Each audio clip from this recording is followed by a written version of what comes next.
Gaddafi is so much pissed off. Listen to how he answered this woman concerning the veto powers of the UN.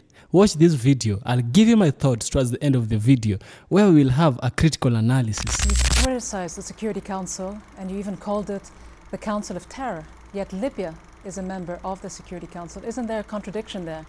And don't you think by being a member of that council, you are in fact an accomplice to many of its actions or lack thereof in many cases? This is routine to have Libya assuming its role in the Security Council. Now the Security Council and the United Nations are subject to indictment. That is why I did not attend yesterday's Security Council session, or the session held on September the 24th. I did not attend this session because I said what I think of the Security Council.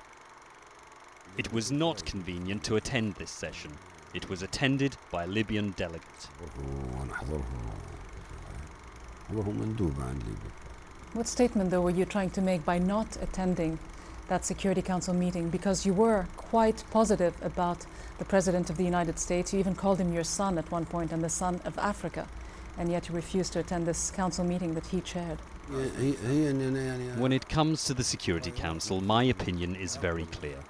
From now on, I do not accept the Security Council. I call upon all nations to stop recognizing the Security Council as of now. Its existence is illegal, unacceptable, and non-democratic. We will not attend its sessions. We will not recognize it at all. I called upon the world to stop recognizing the Security Council from now on in its current form. It is useless. 65 wars have happened and the Security Council did not deter the aggressions. What is the Security Council? You spoke before the UN General Assembly for more than 90 minutes and harshly criticized the UN's power structure and talked about the need for profound reform of the Security Council of the United Nations and its charter, which you tore up while you were at the podium. The UN Security Council reform has been an issue of debate for many decades. Do you really think that the permanent 5 Security Council members will now relinquish their veto power? They gave themselves this right. We did not give them this right. That is dictatorship. That is illegal. How can people give themselves the right to cancel UN decisions? How can 190 nations take a decision that would later be cancelled by a Security Council permanent member? This is unacceptable. If they do not want to cede their seats, let them have a Security Council of their own, made up of 4 or 5 members, and use their veto right against each other. But we cannot take this situation any longer. We will establish a new Security Council. These 4 or 5 veto-yielding members might find themselves left alone. It is a tool in the hands of the major powers, using it to serve their exclusive interests. You also proposed that the UN headquarters should be moved outside of New York. Is that really a serious proposal, or was it some kind of an oblique reaction on your part to the kinds of limitations that were imposed to your visit here and the fact that the authorities in the city didn't allow you to pitch your tent in Central Park as you might have wished?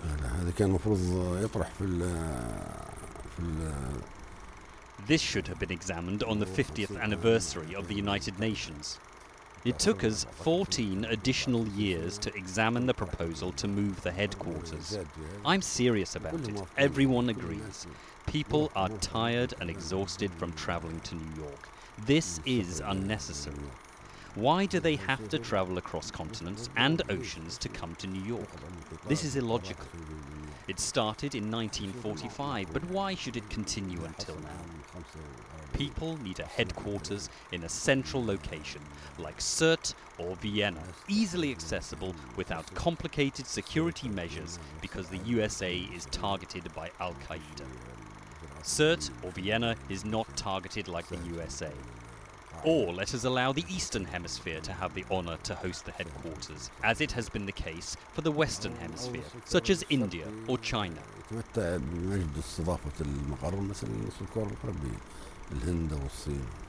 Why did you decide to attend this year's UN General Assembly session, having been in power for 40 years and not done so before? Why now? Why did I attend? It is because I hold the rotating presidency of the African Union. I had to attend the UN General Assembly and address it on behalf of the AU. My statement was on the behalf of the AU.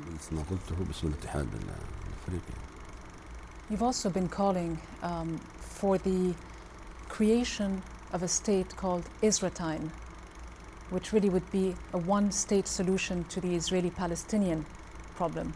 This is an issue that hasn't been called for by the Palestinian Authority, by the Arabs, the Europeans, or the United States. Everyone is talking about a two-state solution. Do you really think that the Palestinians need to review their strategy and work toward a one-state solution?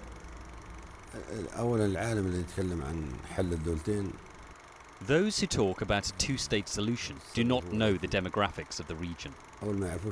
They do not know that the establishment of a so-called Palestinian state will mean Israel will have a depth of 14 kilometers.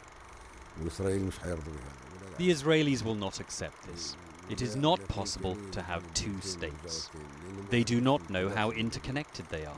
Neither is it possible to separate the two states. They are intertwined. There are 1 million Palestinians living in the 1948 territories in so-called Israel. There are 500,000 Israelis living in the West Bank. Gaza is isolated. How can you say two states? They are integrated and torn up. They constitute one state now. They should ensure the return of the Palestinians who were expelled. Weapons of mass destruction should be abandoned. The problem will end there. Another reason is that many parties want to get rid of this problem in any possible way, in order to say that this problem is over. Once, the president of a European country said that we do not think like you about the future of our sons and grandsons, nor the future of Palestine. We want a solution right now that will end this headache. If they want to fight each other in 40 or 50 years, let them do whatever they want. We want a quick solution now. I do not want to deceive people or endorse such a futile solution. I want to think about a radical solution that will protect both the Palestinians and the Israelis and convince them to accept each other and live in a democratic state.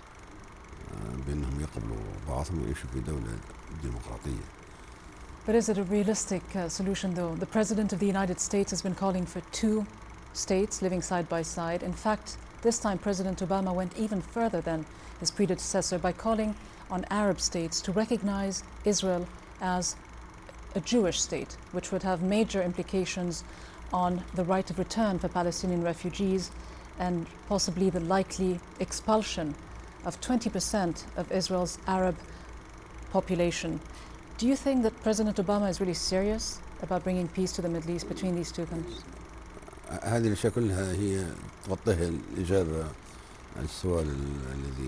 All these considerations clarify my previous answer.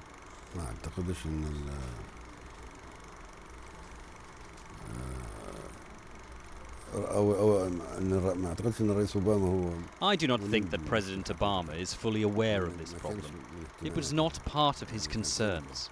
He was a senator and was concerned about the state he represents, the US people and internal matters. Thus, he does not know everything about this cause. He might be able to understand it in the future. As I said earlier, it is totally impossible to have two states. But Obama does enjoy a lot of goodwill from the international community. You were also praising him during your General Assembly speech. Do you think that he is able to and willing to put enough pressure on the Israeli side to bring about that kind of long-lasting peace between the two? No one can exert pressure on the Israelis. They are the ones who can put pressure on the USA and not the contrary. What about the Arab countries? Shouldn't they be doing more? The Arabs know that what they're doing now is not the right thing to do. When they sit alone, they admit it. However, they are riding this wave, calling for the Palestinians' rights to have their own state. This is not easy. First of all, there is the Dimona nuclear reactor and Israel's ownership of weapons of mass destruction. No one raised this issue. This is extremely dangerous.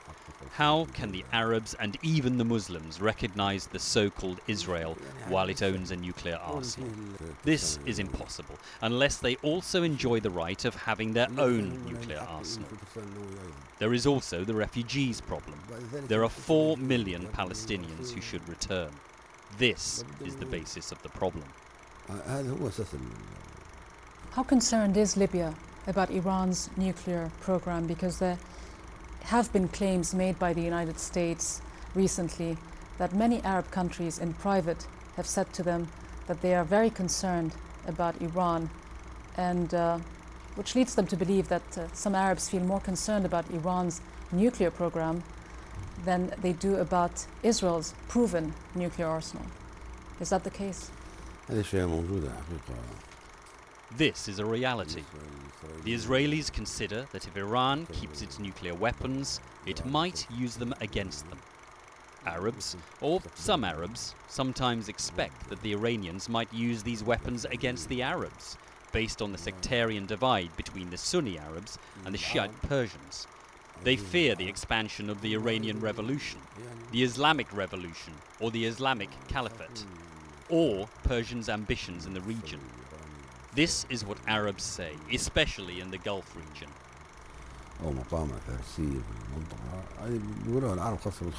But do you think they should be concerned about Iran?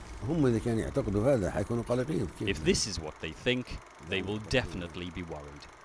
In all cases, it is dangerous to have Iran, the Arabs, or Israelis owning nuclear weapons. It constitutes a danger for everyone, and we should face it. It would be even more dangerous if one party owns nuclear weapons and the second one does not. This is a danger threatening the peace and safety of the region. Let me turn to another file that has been very much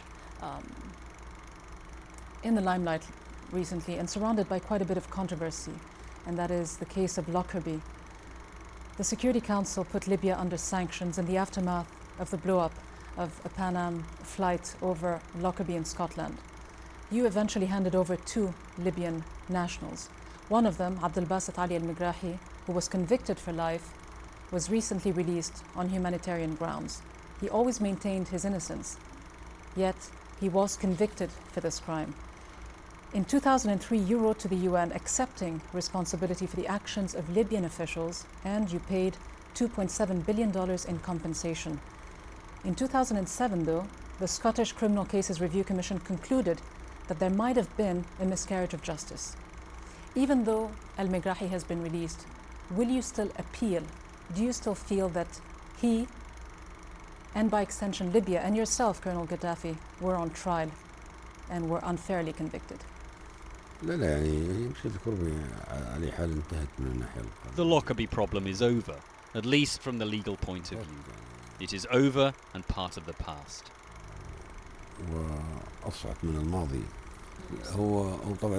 He has the right to appeal and was about to file an appeal, but his condition deteriorated because of the serious illness, and he had to return to Libya. It seems that his return to Libya blocked the appeal. But would you like to see the case appealed? Do you still believe that Libya, at least in the court of public opinion in the West, has been unfairly convicted?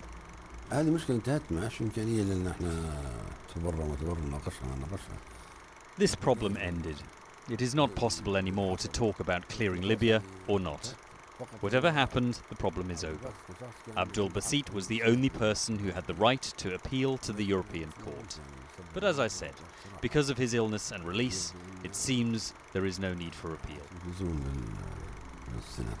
Quite a bit of controversy, though, has surrounded his release, and there have been suggestions and claims that there were deals that have gone on between Libya and the United Kingdom, oil deals that led to his release.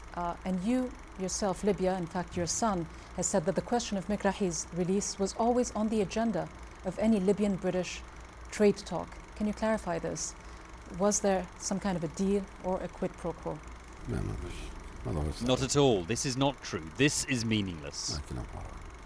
Was there any kind of an agreement that went on behind the scenes that led to his release? No,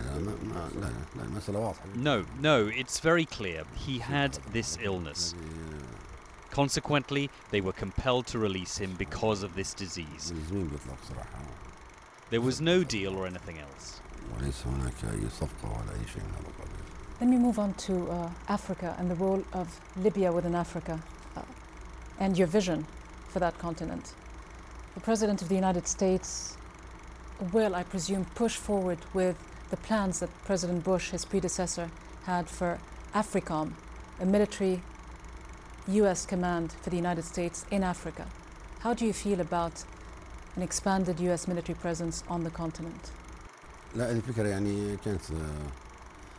The idea of AFRICOM was suggested under the previous presidents, and namely the former US president, but it was strongly rejected by all the African countries. Despite all US attempts to convince them, the idea was rejected. Obama has a totally different policy. He does not want to involve the US in such problems or any foreign interference. I think the AFRICOM problem is over.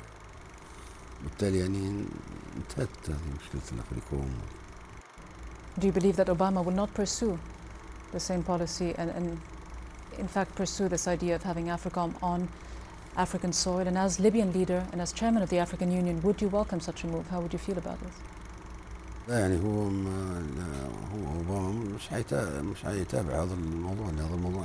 Obama will not pursue this matter because it was over even before he came to power. It was over even before George W. Bush came to power.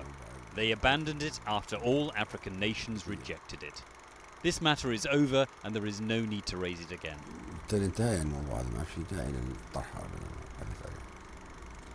You've been in power for 40 years now, which is a very long time. Aren't you tired?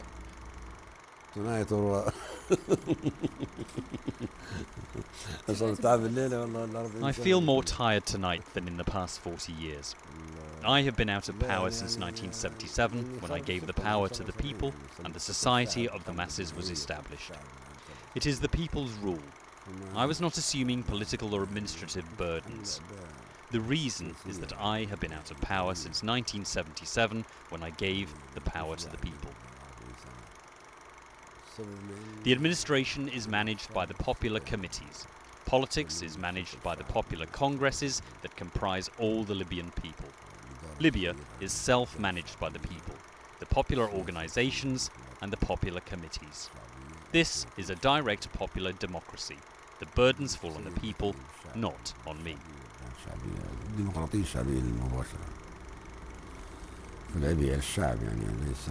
But you are still the leader of the Arab Jamahiriya of Libya.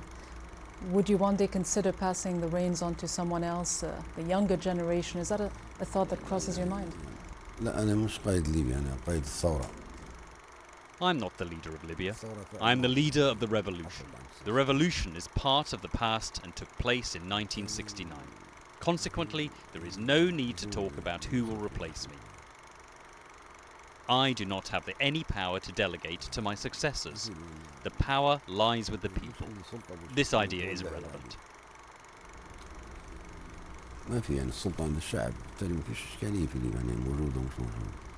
You say that you're the leader of the revolution, but don't you think that even a revolution needs new blood to sustain itself and revitalize itself? This will be achieved through the popular congresses and the new blood injected in these congresses, in the popular committees, the revolutionary committees, the trade unions, the socialist popular leadership. All these are components of the regime of the society of the masses that welcomes new blood and new generations. Change is constantly underway in Libya. The secretariats of the popular congresses and the popular committees change constantly, but the people remain in place and hold power. How much longer do you see yourself holding on to this position? And what is it that you still haven't achieved for Libya that you would like to do?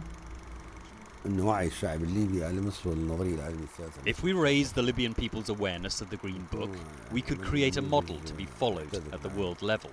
But in fact, Libya was colonized, retrogressive, under military rule, poor and underdeveloped. The awareness was backward and not up to the idea of a society of the masses. This is what we feel sorry for. I wish this was not the case. I wish the Libyan people had a different level of awareness. Should this kind of regime be submitted to another people with a high level of awareness and culture, it could have been a model to be followed by the world.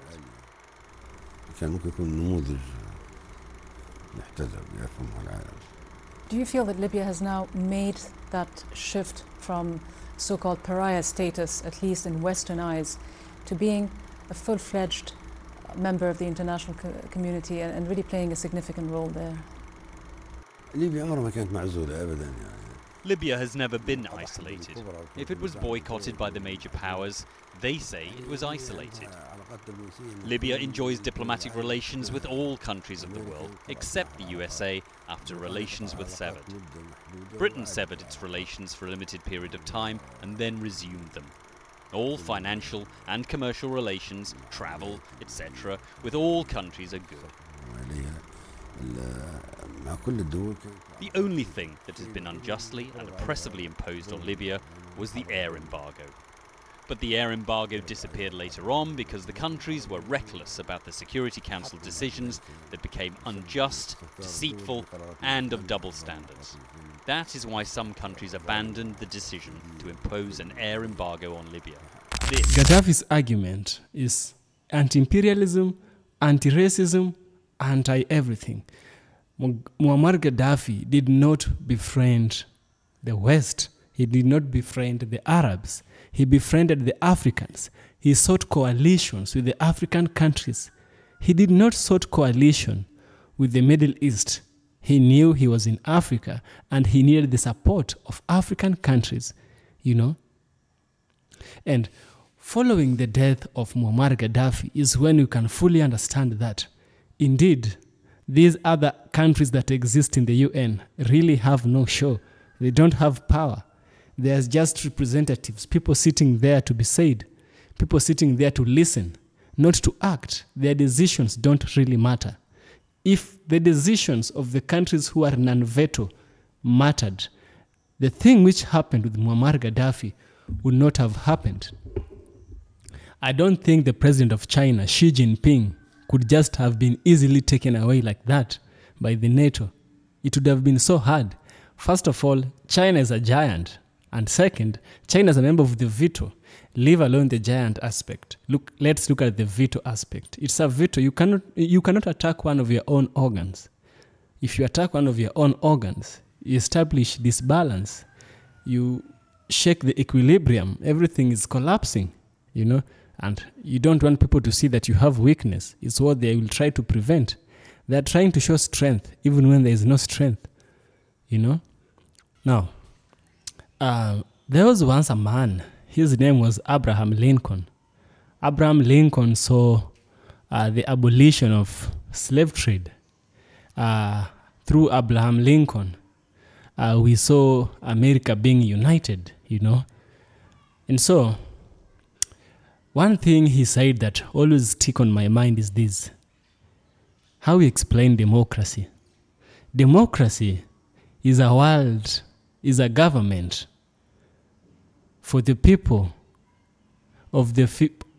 a government of the people and for the people and by the people.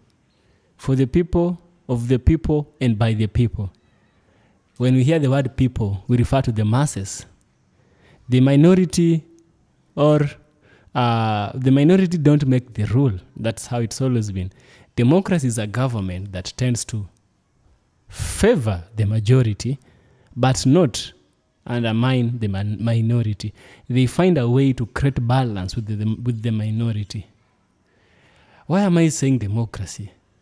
I'm likening democracy with the United Nations. Before the United Nations, we had the League of Nations. The League of Nations was created immediately after the First World War, which was between 1934 and 1938. You know? 1914 to 1918. That was the First World War. After the First World War had happened, the world leaders came together. They saw that everything that happened was not good. And they said, such a thing should not happen again. which is a very nice idea. We don't want mass deaths. Again, we don't want that. We don't want people fighting. We don't want us fighting one another in front of the Africans. We don't want this. And so they created the League of Nations. The League of Nations' primary role was to try and prevent another occurrence of a war at the scale of the First World War. You know? Now, the Second World War started, which means the League of Nations failed, and the Second World War started in 1939. You know, Hitler came up again. Hitler rose up. He said, no, I have to bring back the dominance of Germany. I have to bring back Germany to its foot. Hitler started the Second World War, you know. And in 1945, we had the end of the Second World War when Hiroshima and Nagasaki were bombed 2 days apart, you know. And now, after this bombing and all this, the world leaders, they came back and said, this thing has happened again. We don't want this thing to happen again. We have to prevent it. They came together and they established what we now call the United Nations. The primary role of the United Nations, the primary role of the UN, is to prevent an occurrence of the Third World War, a war at the scale of the Second World War. That is their primary role. All these things is just secondary, but the primary reason is to prevent large-scale wars. You know, I see them even in some countries delivering food and all that. That's nice. By all means, all humans should eat. By all means, nobody should be taken by flood waters. The UN should come to aid. By no means. But the primary role, I'm making some emphasis on the primary role, is to prevent the occurrence of another war, which is as large as the Second World War. At what is happening right now around the world, there's a possibility of the third one. Do you think the UN again will change its name to another thing? Maybe, I don't know, I don't want to guess. Maybe they might change their name if it comes to happen. Now, the UN has bodies. It has the General Assembly, it has the Secretariat, it has this and that. Now, there are a group of countries that have come together, except for other countries such as North Korea is not part of the UN. It has never been part of the UN. It's not part of the UN. And so they come together and they say, we want to establish peace. And if you want to establish peace, you guys should come together. We should organize meetings to bring dialogue, to bring this and that. We had 2007 when Kofi Annan came here. We had Ban Ki-moon. We have whom we have right now. We've had these people even before, you know. And now we have the veto. Veto powers are the people sitting on the highest table. And then we have these other countries who are on the lower side. I'm trying to make it as easy as possible. These people who are on the lower side have equal rights with those people who are on the upper side. All these people are heads of states, so they deserve equal rights. This is an argument that was brought by Muammar Gaddafi. You can find, for instance, it has been voted by the remaining countries. Take all the UN countries, subtract 5 who are the veto. They have voted, today we are going to bring peace in Cuba, for example. And now all the other countries have voted yes. If the veto powers says no, it's a no. It's not going to happen. It's not going to be that way. The veto powers, we have Russia, we have China, we have USA, we have France, and we have Germany. These 5 countries. These 5 countries are holding the United Nations by their own hands. Everything that affects the whole world, these people have the final say. If anything is happening in Africa, even Africa is not a member of the veto. They wanted to place the AU, but perhaps they did. I don't know. But I think they did. Now, if anything happens in Africa, like with the case of Muammar Gaddafi, what they do is they override the early.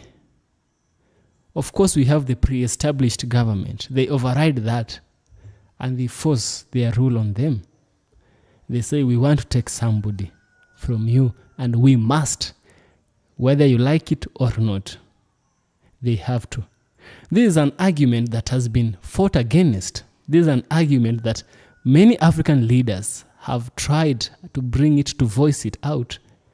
But I'm telling you one thing. If justice is to be served, I believe we should have equal rights in making decisions. Because I believe deep inside we are all humans. And we have the morality code running within us. You know? As long as we exclaim and we say, democracy, democracy, democracy, like the US always praise democracy, we should have democracy. You know? Democracy should be established. It should exist.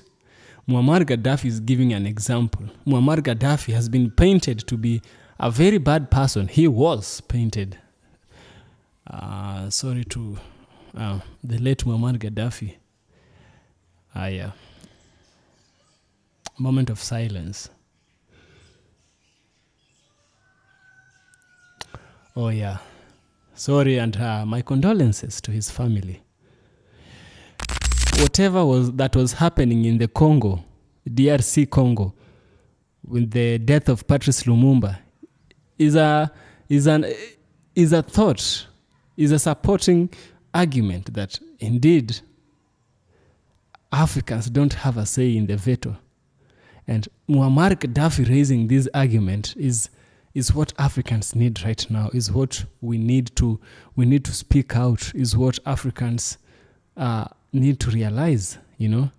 When we have more of Gaddafis and when we speak, our voices can reach so far. We had the president of Kenya the other day, he was arguing against the same thing. There is no way somebody can call us, the whole 54 African heads of state, to go and bow down to him, a single person. President Ruto brought out that argument, and it's legit. It shows that Africans are beginning to realize that they are being used up. And it's so bad when somebody who's being a fool is becoming wise. It becomes so bad to the person who was oppressing them. You get me? Now, Muammar Gaddafi is different from how the world showed him. From my comment section, from the Americans, they would say this. Here in the West, we knew Gaddafi to be so bad, to be a dictator, to be this and that. But deep inside, he wasn't. He was trying to fight for the liberation of people. The UN sought to bring justice, and it can bring justice, first of all, from its own establishment, from its own organization, from its own layout. You cannot remove a thing from someone's eye, and you have a log in your own eye. How big is someone's drop on the eye as compared to the log in your own eye? The UN veto has been misused for many days and many times and many years. It has been misused. It has caused countless deaths. Countless deaths. Iraq, Afghanistan, we have Chile, we have Cuba, we have Cambodia, we have Myanmar, which was back then called Burma. We have many countries which have suffered because of the UN veto powers. And now it's a valid argument to bring up. There should be equal say in the UN. As long as you're a member state, you should be given an equal opportunity. Yes. And that is what Muammar Gaddafi was fighting for. Yes. So I hope, and I really hope, that you enjoy watching my videos. If you do, kindly give my videos a super thanks. Subscribe, like the video, share, become a member of this channel on Patreon. I'll so much appreciate. See you in the next one. Remember, charity begins at home. UN, before they bring their army to places to bring peace or whatsoever, they should first come here to themselves, organize themselves, and bring peace upon themselves. But the UN is very, very necessary. It's so much necessary. Yes. See you in the next one, guys. Kindly remember to subscribe to the channel. Evans from Kenya. Original documentaries.